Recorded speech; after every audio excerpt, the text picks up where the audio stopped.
we kibitzed about it this morning, so we're all set. Good afternoon and welcome to the September 2nd virtual town hall meeting. Thank you all for continuing to participate and tune in. This is an engagement where we actually bring together all the stakeholders in the community that have been responsible for the response of COVID to provide accurate, up-to-date information in our response, our approach, why collaboratively it's helped tremendously.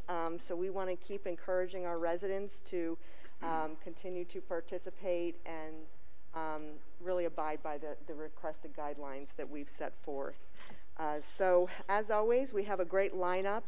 So we're really excited to have a really special guest as well on today that is on virtually. But for first, I'm going to introduce the participants that are here at our City Hall in attendance with me. We have Bob Snyder, our Flagler Administrator from the Flagler Department of Health. Thank you, Mayor. Glad to be here. Thank you. We have our City Manager, Matt Morton. Thank you. We have our Fire Chief, Chief Jerry Forte. Good afternoon, Mayor. Wonderful. And calling in, we have Dr. Stephen Bickle, our Medical Director from the Health Department, who always is a wealth of information and knowledge outside of our borders and boundaries of Flagler County, and brings those and that information home to us, which is extraordinarily helpful for us to make these decisions on the residents' behalf. So welcome, Dr. Bickle. Thank you. Happy to be here. And then we are also joined by our community partner at Advent Health, our community hospital here in Palm Coast. We have the Chief Operating Officer, Wally Diaquino. Welcome, Wally.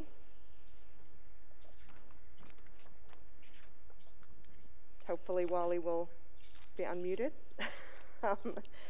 Good afternoon, Ms. Melissa. It's a pleasure to be here. Thank you so much. And we're really excited to be joined today by our Superintendent of Schools, Kathy Middlestat, who obviously has been undergoing a tremendous job with the reopening strategy of our schools. So really thank you so much, Superintendent, for taking the time out of your very busy day to really help inform our residents on what's going on in the schools. And we'll hear an update from you shortly, but welcome today. Thank you, and I appreciate the invitation to join everyone today. Wonderful. So as always, we start off with just a really strong update from each of our stakeholders on how we're doing. So I'm going to turn it over to each of the stakeholders. That will be followed up by questions. Really, we're going to focus on the school reopening strategy, and the other aspect today, as you will hear for the first time, the outcomes of some of our wastewater testing. That has been an ongoing process that we now have the data that we want to share with you, and what it means to you, what it means to the stakeholders that continue, again, to drive using the data and science that we have at our disposal. So first and foremost, Bob, please give the update from the Health Department. Thank you, Mayor. Good afternoon, Palm Coast, Florida. With respect to the data, we continue to have good news to share. Statewide, new positive cases are down from 7,076 a month ago to 2,275 yesterday. Deaths overall and new positivity rates, COVID-19-like illnesses for emergency room visits are all trending downward. More importantly, Flagler County statistics still mirrors what is happening statewide. This month we had a peak of 45 positive cases on August 7th. And yesterday, September 1st, 8 cases were reported. Total positive cases for Flagler, as of this morning, was 1,329. Other indicators that we track daily are all headed in the right direction, including hospitalizations related to COVID, emergency room visits for COVID-19-like symptoms, and the 14-day positivity rate, which is 4.4%. Compared to last week at 5.1%. The RT value, which is the reproduction rate of the virus from an infectious person to another, is still less than 1.0 and is now 0.90. Again, the lower the better for decreasing transmission. Deaths remain at 15 for Flagler County residents. Okay, so this is indeed good news, but we all know that we are not out of the woods yet, and we won't be until a safe and effective vaccine is broadly administered. Social distancing, universal mask wearing, and good hand hygiene remain the public health measures that should be encouraged and followed. This week, our public health priority, Mayor, was supporting our school district and the reopening of in-classroom learning. We have been collaborating well with the district, Superintendent Middlestat and David Bosterdet on both the reopening Flagler schools plan and now our collective response to positive cases that have emerged. Confirmed cases have been identified at 5 public schools and 1 private school. The public health response, led by Bonnie Welter, our Director of Nurses, and Stephanie Ear, the school health coordinator, involves 2 key actions. Number 1, case investigation, and number 2, contact tracing. Case investigation is detective work that involves a series of questions for the person testing positive to identify their whereabouts and interactions with others, especially persons who are considered the close contacts of the infected individual. Again, close contacts are those who were within 6 feet of the positive case for COVID for more than 15 minutes. We count on the staff and teachers at school to help us identify and reach the folks who may be at risk.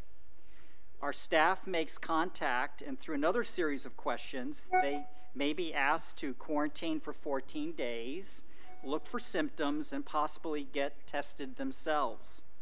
We have arranged a convenient testing site at Buddy Taylor School, Tuesdays and Thursdays for students, teachers, and school district staff who require testing. That is for them. This is in addition to the 7 other testing sites for the community at large. To date, 17,529 Flagler residents have been tested. This reflects 16% of our population. And then my last comments have to do with transparency. The school district and health department are developing a process to share with the community data and information about outbreaks within our schools.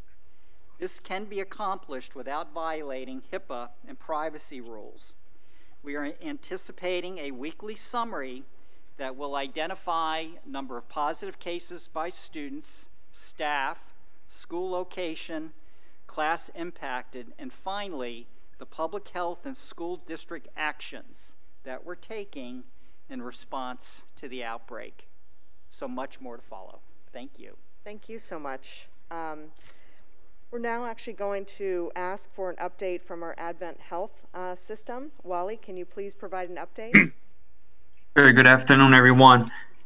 To continue the theme of good news, we are extremely happy also to report that we have seen a large decrease in hospitalization related to COVID. We are seeing numbers that we were experiencing back in beginning of April, which is very low compared to what we experienced at the end of July and beginning of August. And that is great news.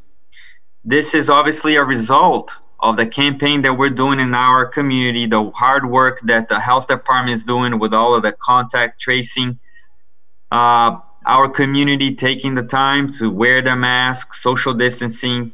And so I say this because I want to make sure that our community do not get their guards down and so we don't experience another surge. We're happy also to confirm that the ER is experiencing a very low amount of visits related to COVID. Well, although the ER and the hospital, we have been very busy lately, but we're happy to say that we're able to treat our community with anything beside COVID. So patients are feeling more comfortable to come in and take care of their health before it's too late. We also, a few weeks ago, we mentioned that Advent Health performed a research in Central Florida. And one of the information that we learned was that the community, about 73% of the respondents confirmed that they would prefer to have healthcare providers, not only hospitals, the health department, and other community physicians, to lead the conversation about wearing masks and preventions for coronavirus spread. As a result of that, we have invested in some resources that we're offering the community to help them to continue to take care of their loved ones and each other. So we were able to come up with some resources that we're offering local schools, churches, and other community groups to make sure that everybody has information. And it also addresses the mental health, which is very important, especially due to the situation that we're going through. We need to have a lot of focus around mental health resources, etc. So we're happy to report that we are actually reaching out to our community to offer some resources in that regard, free resources. Besides that, we're happy to report also that our staff is doing well. Because of the lower level of COVID, the stress level is obviously lower, but we are preparing for the long haul. As we talked about a few weeks ago, flu season is around the corner, and we're not sure what to expect, but we're preparing if there is another surge. So we have proper PPEs to take care of our communities. We have the staff already with a certain amount of experience, really, because it feels that it's been much longer than 6 months. And we look forward to continue to work and provide and serve our community and work together with our healthcare providers in Flagler County. Thank you so much, Wally, and thanks for all of the great work within the healthcare system, in particular our local hospital and all of the healthcare workers within your facility. We always send our thanks and our gratitude. Absolutely, thank you. So yeah, if we can now actually get an update from our superintendent, Kathy Middlestat, in regards to our Flagler County schools. Well, thank you. And first, I'd like to acknowledge the tremendous partnership that I've experienced as a new superintendent to the community and working with DOH and the surrounding organizations that have helped us make some decision-making in regarding COVID-19 and the impact to schools. When you start a new school year, you're always so excited about getting things going and the students back in the building and our teachers reteaching again. It's been since March since we've been able to do some face-to-face opportunities. And this school year was a little bit different because we did need to stand up some protocols to ensure that our employees were taken care of and could provide a safe environment for our students to receive a quality education in. And so I've made reference often to our school district's website. Flagler Schools Return to School Plan is posted there. And in that plan is an internal document for our parents, for our community members to see. There's some great resources in how we want to prepare our school sites. We first talk about in that Return to School guide, this school year is different. It's new in terms of how we are servicing our educational delivery models. Typically, we would have a traditional in-face learning model for all of our students to come back to our school buildings and receive their instruction. And for some families, we would have what we call our iFlagler model, where we have some independent learning opportunities for students to accelerate at their own pace with guidance by an instructor done virtually. Well, this year we've added a third new model, which our parents are taking advantage of if they have a situation where they have a personal occurrence at home that they need to maybe keep the students at home, or there's an underlying condition in the household. So rather than sending a student to school on a daily basis, they would receive their instruction at home from a teacher who's on campus teaching from their classroom. That model is called our remote live model. And I will acknowledge out of the gate, this is very different than how we delivered instruction in March when we all had to shutter in place and close our campuses. So this is new for our teachers. Although we have offered some robust professional learning opportunities, we continue to learn from our teachers as they are going through and experiencing how to deliver this instruction to our families at home. It is a new model for our families who have chosen this delivery instruction because at home that student sometimes is on their computer for multiple hours of the school day. And again, that is a new model in comparison to how we taught in March when we all had to shutter in place. And so we are all under a steep learning curve this year, and I've appreciated so much our community and our families for being patient. This is day 8 of the school year. And as in any new school year, we always take the first couple of days to adjust our rosters, to get our students in the right lanes in terms of teaching, to help our teachers make sure they have all the adequate supplies and needs in their classrooms. And it's been a lot of new things this year that, although we have worked very hard to prepare for, we have conditions that have changed over the course of how this virus has evolved, and the guidance by the health department and being mindful of the CDC guidelines. We need to be flexible and make adjustments accordingly. And so on a daily basis, we do brief in the morning, my executive team, and we look to see where we need to kind of pivot and shift so I can ensure that I'm taking care of all the faculty and staff and their safeguard needs to ensure that they're able to go about their way of work at a high level to ensure we've got some amazing opportunities educationally for all of our students. And so with that said, it's day 8, and I would just like to share our numbers right now in Flagler County. We have a total of over 6,500 students that are engaged in school on a face-to-face daily instruction model. We have 3,227 students who are doing a remote version of what we're offering. They're staying at home and getting their learning delivered to them on a daily basis by a classroom teacher. And then we have over 1,400 families who have selected to use our iFlagler virtual school.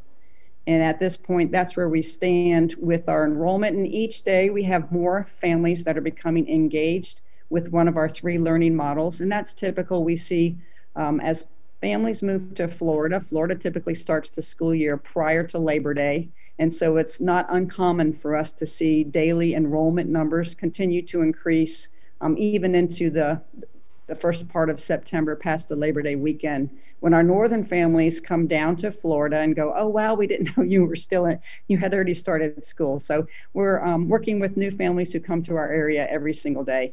And again, I'd just like to express my appreciation for the partnership that we have right now with our local agencies and making sure that we're able to continue to educate families on how we all can do our part and be responsible to mitigate the spread of this virus. And I appreciate your time this morning, Mayor, and allowing me to be here. Thank you. Wow, thank you for this update. Yeah, day 8, and the word flexibility comes to mind. That is truly, I think, what we've all, had to really understand throughout this process. So thank you again for your participation, and we look forward to some of the responses you'll provide directly to our residents that have inquired, in particular around the school district issues as well. So I'm now going to ask for our fire chief to provide an emergency management response. How are we doing, citywide? And I know you partner a lot and talk to the county as well. So what insights can you provide? So for the last week since we met last, like Bob said earlier, we're trending down regionally. We're also trending down in the state. We're also trending down in the federal perspective.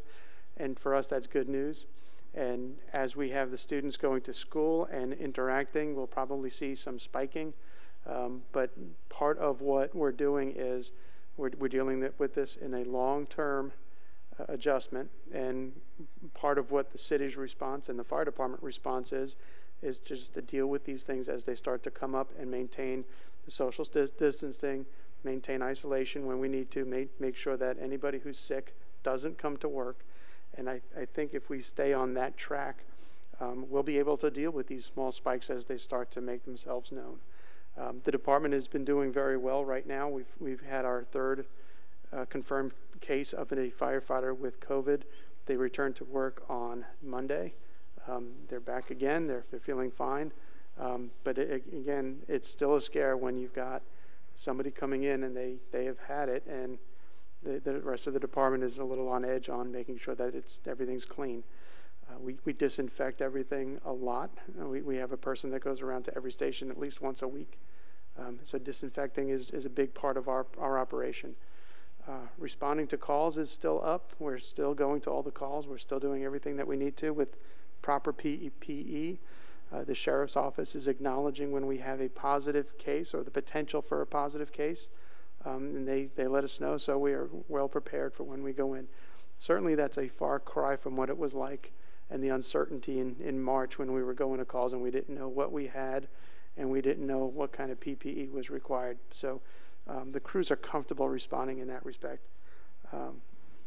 Citywide, we are starting to open the doors up. It's almost like spring again, where people are coming back and getting back into their offices and their desks and cubicles, and they are starting to get acclimated back to the operation. 6 months is a long time. If you had anybody in your organization that was out for an illness or an injury for a long period of time, it takes a while for them to get reacclimated. We're going through that right now with folks that have been away. They've been used to working from home. Now they're coming back to work, and they're starting to get readjusted, and we're finding out what areas of the offices need to have some more adjustments to it just to maintain the recommended distances.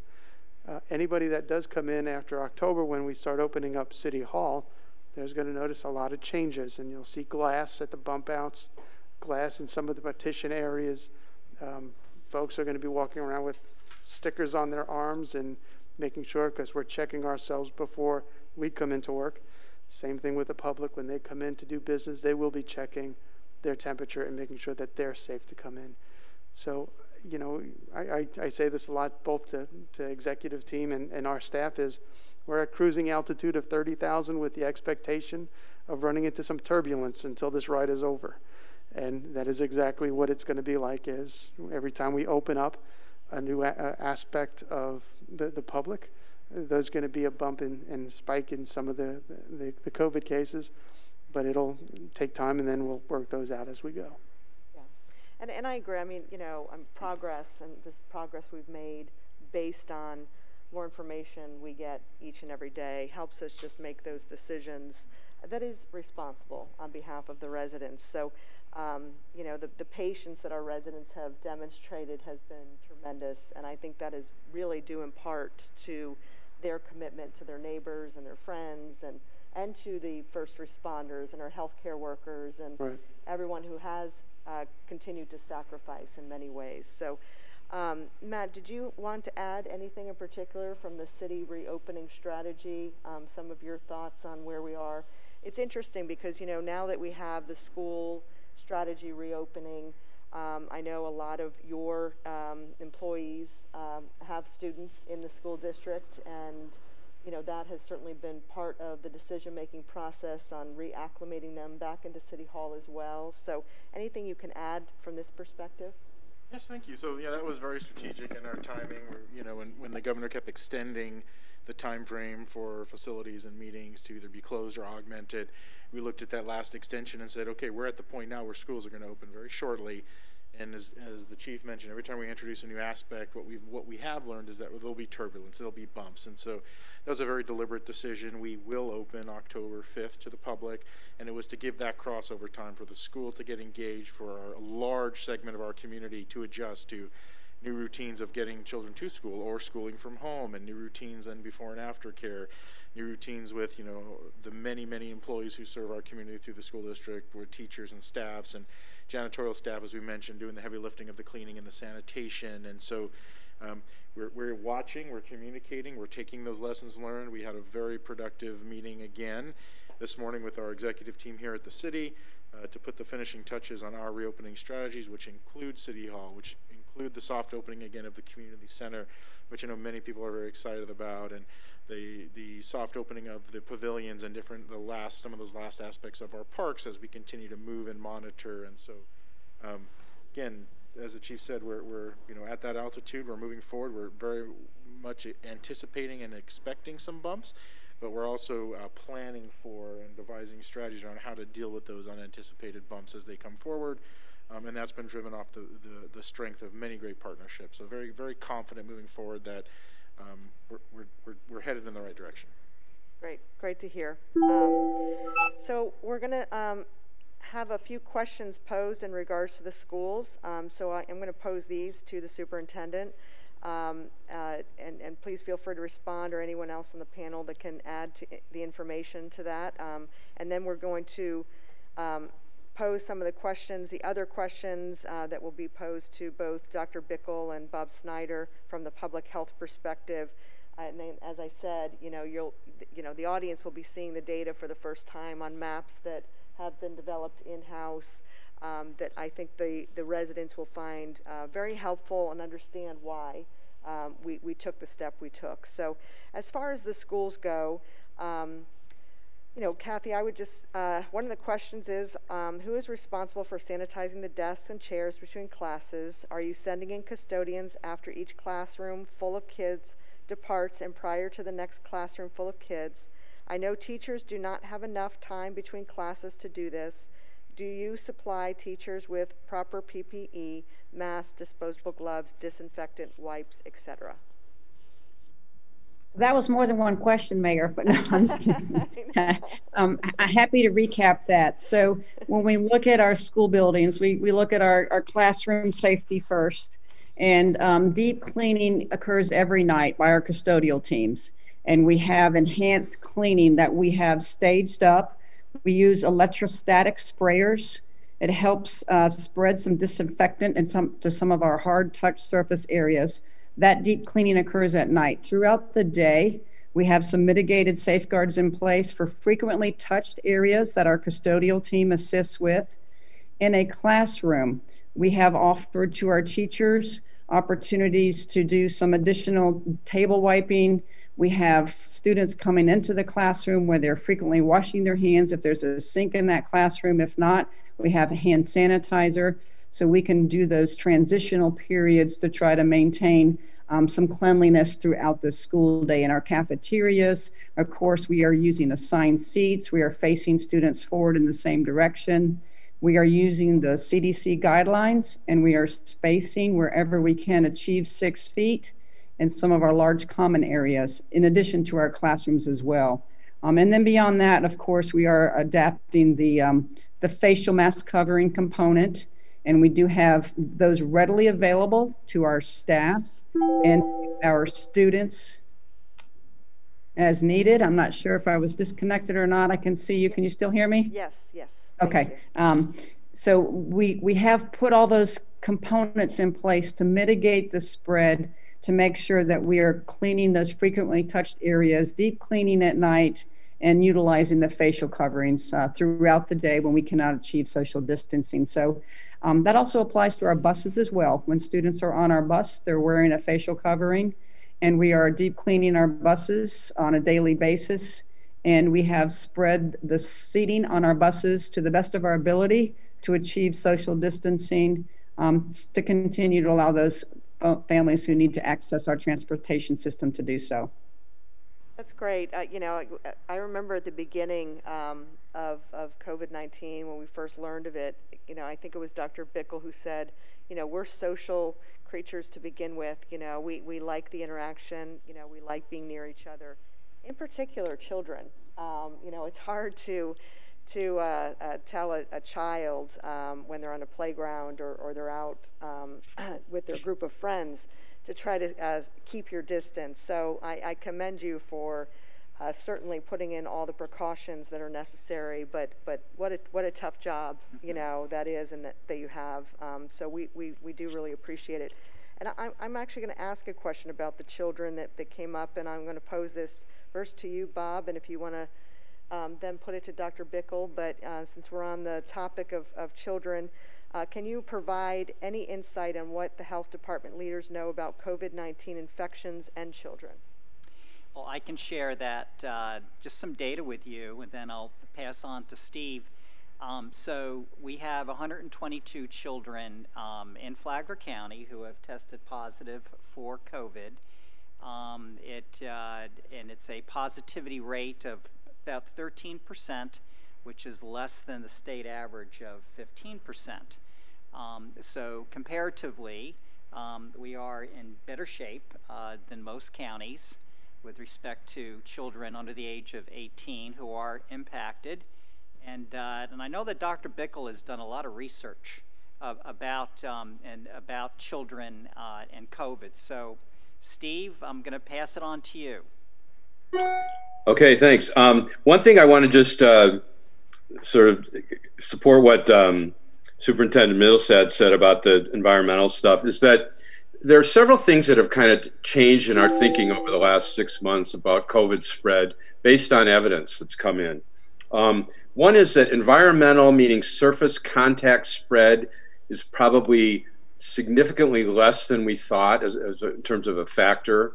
The second one is that because of that, it's a question of how much time and energy do you spend trying to prevent that spread, and because it can be a huge amount of time.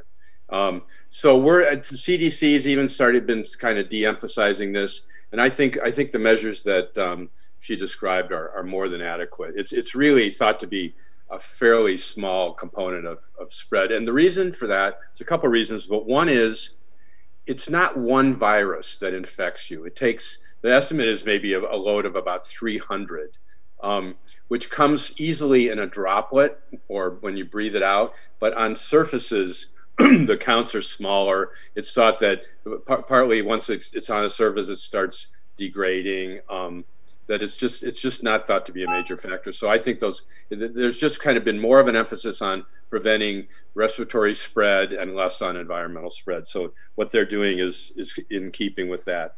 The other thing I'd like to just talk about is that children were not, spread of COVID and the course of disease in children was not particularly well understood initially because schools got shut down right away. There wasn't a lot of spread there. And so it's taken really the last 4 to 6 months to accumulate some evidence. So I'm going to read or just refer to some things that have come, like just the latest editorial in JAMA about children and spread. One is that children are thought to have a susceptibility to infection, meaning if they get exposed to the same amount that an adult gets exposed to, they have about half the risk of actually getting infected. When they do get infected, about 70 to 80% of the time they're asymptomatic, whereas in adults, it's more like the opposite, 20 or 30% stay asymptomatic the whole time. The third is that they actually don't spread it as much between themselves or to adults as we thought. There's somewhat of a difference in that if they're under 10, it's clearly less spread. If they're 10 to 20, it's more like adults. But based on all those things, it's thought that the risks of opening schools is significantly less than we first thought it was. And given that there are significant impacts, positive impacts to schools opening, the educational, the social, the impact on parents being able to work, the economy, a lot of experts are leaning towards, promoting the schools opening and staying open. That's kind of shifted in the last month or two. And the reason for that is we really didn't have that much data until a month or two ago. So I just thought those things were kind of interesting. Children are really, in a lot of infectious illnesses, children are sort of in a class all by themselves because their immune systems are so different. They're so responsive that, anyway, that's kind of what we know about children these days with COVID. Well, again, I always learn something new. So thank you for that insight, Dr. Bickle. Always very helpful. So a few more questions that came in, and then we're going to sort of shift a little bit going to our wastewater and produce some of the maps, and I want to keep this conversation moving forward. Bob, I'm going to sort of condense questions 4, 5, 6, and 7 here, since they're obviously related to public health. Do you just want to take those one by one and either you respond or Dr. Bickle or again, anyone on the panel that feels, their information could be helpful as well? Yeah, there's a question here, and it's a good one. It's very timely. Does the new CDC recommendation that only symptomatic individuals should be tested, does that make sense from a science standpoint? Yeah, we do follow CDC guidelines like 98% of the time, for sure. This one, though, because the asymptomatic rate overall is anywhere between 40 and 50% for those who have the virus, there are public health officials, medical professionals around the country that are not completely sold on the CDC's latest recommendations with respect to only testing people who are symptomatic. We certainly can understand the pros and cons related to this, so we can see why they made that argument. And the reason being is if you are, you have symptoms and or if you don't have symptoms, the response, if you are close contact, is you stay home for 14 days in quarantine. I mean, that is really the only option available. So unless you have symptoms, it doesn't make sense in their eyes for you to get tested. So this is still, I think, being debated nationwide. Steve, you want to continue? Yeah, this is a shifting landscape. Ideally, what we need is paper strip testing every day on demand, if necessary, schools 3 to 5 times a week. If that happens, the whole contact tracing business will change dramatically. And what we'll start seeing is the impact of the health departments in controlling spread of illness, which happens in virtually every other epidemic kind of illness we've ever had, will start being more normal, that they will really be able to get our arms around it. Right now, what we're dealing with is limited testing, delays in testing, not everybody coming for testing, limited access to, to sites of testing, which make it harder for people to come. And given that, what they're saying is they're kind of triaging or weighting what's the relative importance of testing asymptomatic people. That will change dramatically when we have these paper strip tests. It's just, that hopefully will be in a month, or maybe 2 at the most. So I think people should just realize that a lot of these things, there's dispute and debates. We're just talking about sort of relative differences, given that we don't have what we really need and want yet to do like super effective containment strategies. And thank you, Steve. And Mayor, we can quickly answer the remaining questions here. So how are we ensuring that individuals are adhering to quarantine requirements? Well, once a close contact of a confirmed case has been asked to quarantine for 14 days, we monitor that situation, and our public health nurses and staff, they do stay in touch with individuals. They don't call them every day, but they stay in touch with those who are considered close contacts. Of course, there's not an ankle monitor or bracelet, to check people's whereabouts. So this is an honor system, but through our phone contacts with them, they are strongly encouraged to quarantine for 14 days. Great. Is Flagler County still testing all individuals who wish to be tested? The answer to that is yes. We have 7 community testing sites right now, and that is being publicized through public service announcements. It's in the county website, the Palm Coast Connect. So there are places where you can look to see where we're testing, and we're testing Monday through Saturday. So there really is no excuse for anyone who is a close contact or anyone who has symptoms for COVID or anyone who wishes to get tested. So we got that well covered. What is known about the spread of COVID outdoors? Well, outdoors is better than indoors, for sure.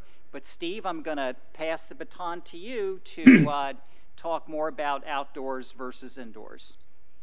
Okay, well, just like there's been a little evidence emerging that surface contact spread is probably less of a fact, significantly less of a factor than we thought. There's some concern emerging about outdoor spread. It used to be thought it was very low. I'm providing a reference to a Chicago newspaper article on a little outbreak following a picnic in one of their areas, and there's some reference to some other areas like that. If people are talking loud, singing, shouting, playing very close to each other, no masks, there's probably transmission. That could include outdoor sporting events. So that's an area where it may be a little bit more risk than we thought. Still low. It's hard to gain data on these things. They have like kind of ingenious strategies for how they try to figure this out. But if they find people that have no other contact other than some outdoor contact with somebody, and then they get a case, then they're pretty sure it's from that. But a lot of times people have a whole range of experiences and potential contacts, and they can't quite sort it out. So the risk is definitely low. It's easier to social distance. It's easier to dissipate the spread. It gets spread out, the virus, more quickly. It's hotter outside. A lot of things that might mitigate it, but it's not zero. And people, if they can't, the general recommendations hold. If people can't social distance outside, they should be wearing masks. And we do get asked a lot of questions, groups, organizations that want to have an event outside, and it's the same measures that we communicate. Think about limiting the number of people participating, definitely social distance, at least 6 feet apart, and please adhere to universal mask wearing and good hand hygiene. So those are the measures that we communicate over and over again, indoors or outdoors. Absolutely. And again, more information that we get, we relay those aspects to our residents to help them make some good decisions. So speaking of data, Matt, if you want to really introduce this next topic, and then it's probably going to be you and Bob and Dr. Bickle to review the results. On the screen, I think we're ready to put up some of the maps that have been produced. So if you want to introduce this topic now. Absolutely. Thank you, Mayor. So, this initiative was all about public health, public safety, and the welfare of our community. And it revolves around the testing of wastewater. And the background about what this was about, this was so we could make data-driven decisions. And it wasn't data for data's sake, it's data that will directly and has directly served our community. It's those analytics that come from the data that have helped us and will help us to continue to support the quality of life we all want and to support our local economy. It's data we're using to inform ourselves here at City Hall and that the health department is using for surveillance testing, for education, and for outreach. And so by way of background, environmental surveillance for pathogens is a time-tested strategy. It was used for decades for polio and has a long history in the practice of public health. But what we're doing now, as we talked about earlier, is it's a novel application of a time-tested strategy as we look for the shed RNA fragments of the SARS-CoV-2 virus in wastewater. So what the city has done is we developed 6 discrete or individualized testing zones, and these testing zones are isolated within our sewer shed based off of geography.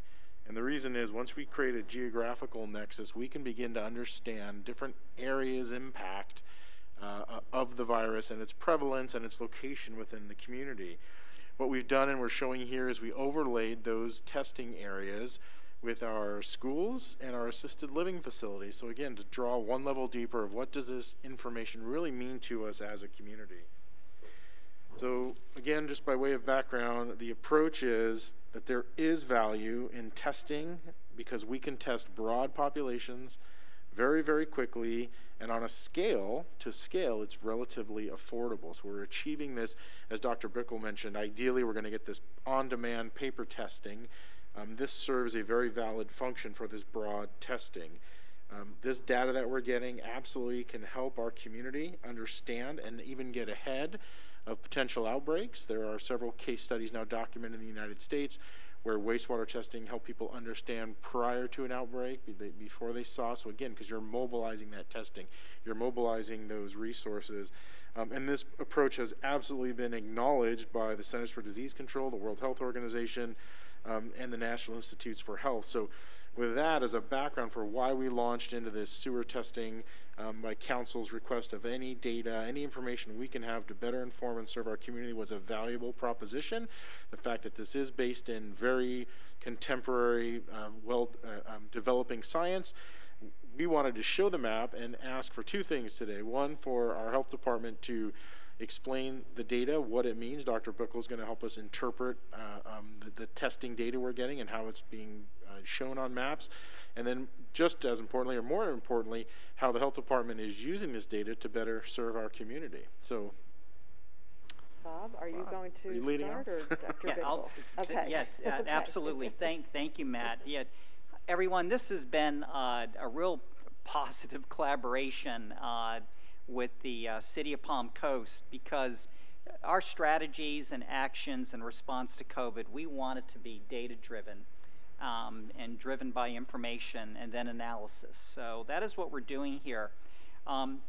I am going to pass the baton again to Dr. Bickle so that he can discuss a little bit more about the science behind this and why this is significant. Palm Coast being among just a few hundred communities in the nation doing this and using this kind of technology.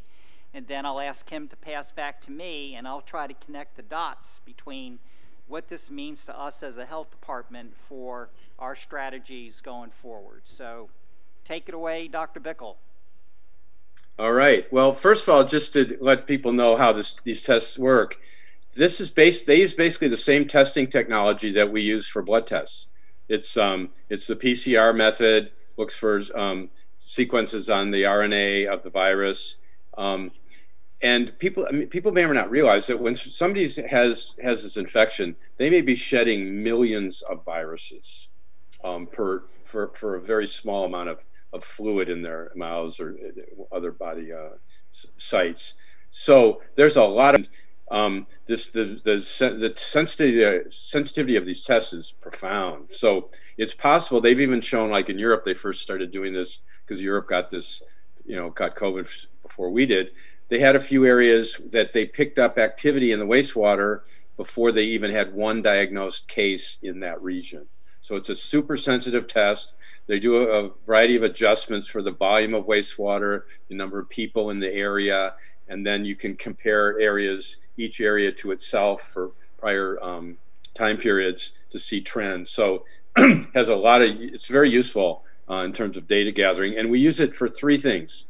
One is, if we're not getting any cases in an area, which hasn't happened lately, but did happen in May and June and April, we can see if there's any activity that we're missing, because they might pick it up in the wastewater before we pick it up in any individuals. So it alerts us to maybe focus our testing efforts on certain areas. Secondly, for each of these 6 regions, we can compare each time period to the time period before it and see how that region is doing. If it's doing worse, again, increase our testing. If it's doing better, then it gives us some reassurance. And then the third thing is, we can use this for the whole area as one other trend measurement to correlate with our case numbers, our positivity rate, our ER visits, our hospitalization rate, to get a kind of a complete picture of how COVID is how we're doing with COVID in our community. So it has a lot of potential uses. We're still learning about those. Those are the ones I envisioned initially when I proposed this, but then the City of Palm Coast added a new dimension, which I think is especially useful, that you're seeing here in these graphs, which is we can overlay that with maps of cases and then target areas more strategically, even kind of comparing the two. If we show an area where the wastewater is high, the cases are low, maybe we want to do more testing there. If we show an area where it's the opposite, it may mean the trends are changing. So it's what we're really trying to do here is be very strategic in our attack on the spread of this.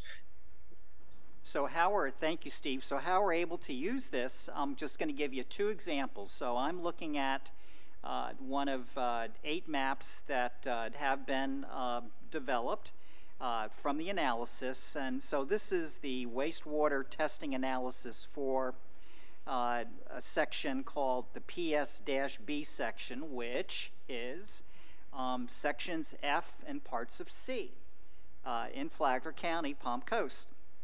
And the wastewater analysis did show a quantifiable detection of the virus, and this is one of 2 sections where that is the case.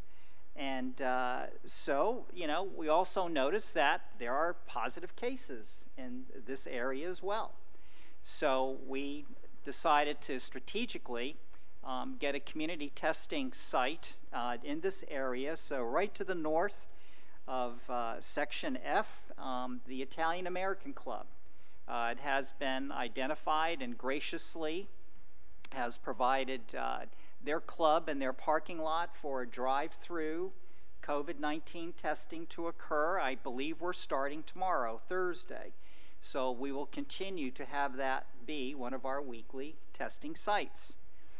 Another example would be an area that did not show a wastewater quantifiable detection location, but it does indicate over the last 2 weeks positive cases showing up in a few areas in this zone in the double digits, and also on a summary basis we've had a lot of cases here in total since we began to capture data back in the beginning of March.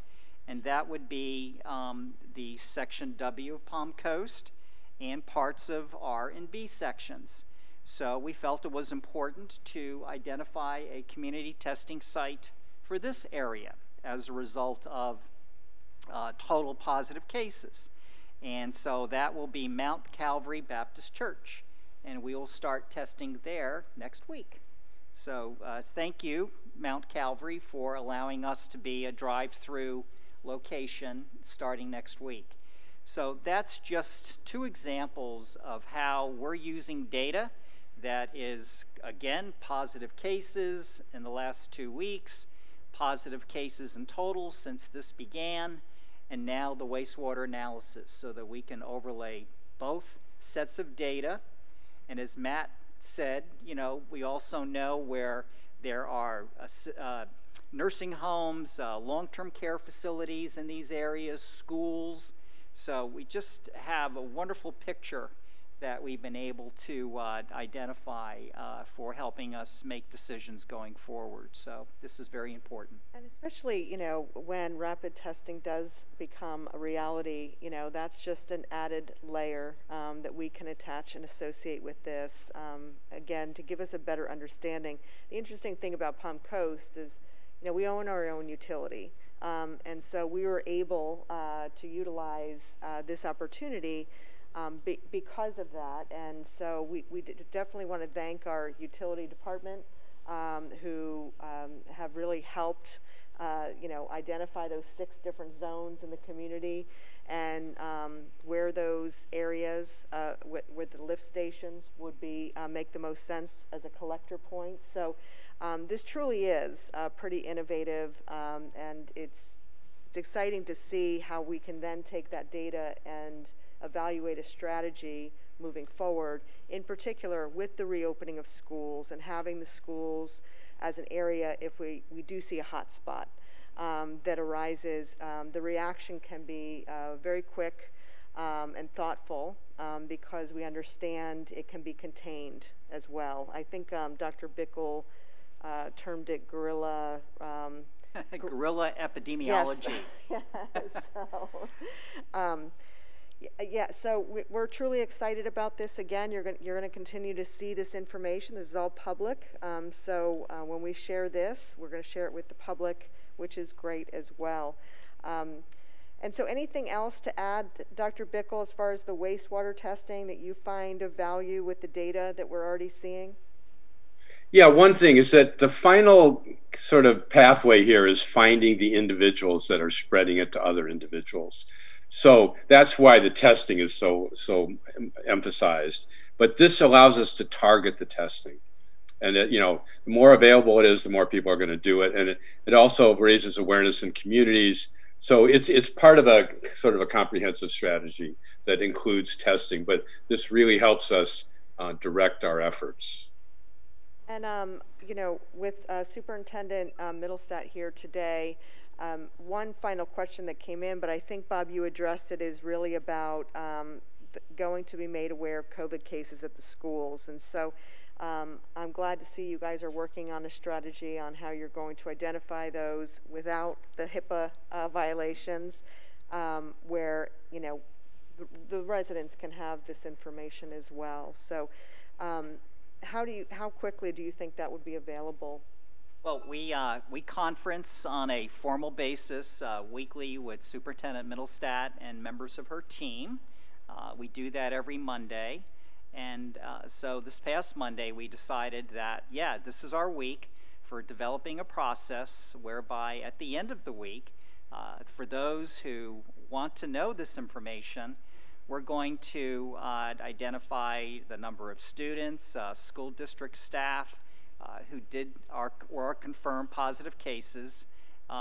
We'll be able to share some information on you know, the total number of close contacts that have been identified by school.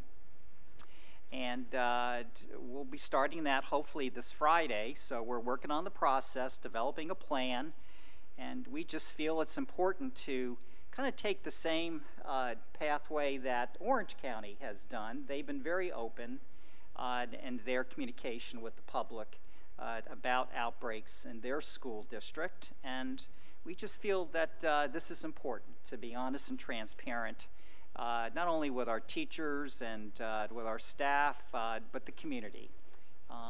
So I don't know if, Kathy Middlestat, do you have anything else you'd like to add to that comment? No, I think you covered it, Bob. I think what's important that we've all tried to stress from day one when we reopened our schools is our goal here is to be transparent. This is a new, completely new process for any educator to go through. You know, our mission is educating students, not trying to navigate through appropriate medical components. Those experts are out there, and we're leaning on them to help us ensure our plans are safe and effective. So we continue to have those weekly briefs and thank our families for being patient with us. Our goal right now is to keep a healthy workforce so we can continue to provide some quality educational services for our families regardless of what learning lane they're in. And it's going to require all of us to continue to be collaborative in this process. So thank you. Thank you so much. And, you know, we are coming to a rapid close of our town hall. I know Dr. Bickle wants to add some closing comments. I would just like to add that, you know, we have adopted these virtual town hall meetings, as I said, as a way to have our residents be able to gather information in the comfort of their own homes, stay safe while we're going through this process of learning, and that flexible pace that we're trying to continue to keep. And so during this whole time period, City of Palm Coast, you know, did not interrupt our services to our residents. I think it's 98% of the services remained uninterrupted with City Hall reopening. I know a lot has been going on with your teams and directors, Matt. So we will be continuing these virtual town halls. However, the format will be a little bit different moving forward. You will have different departments that will be highlighting some of the initiatives and projects that they're working on for the community. And I think that will be very exciting to hear.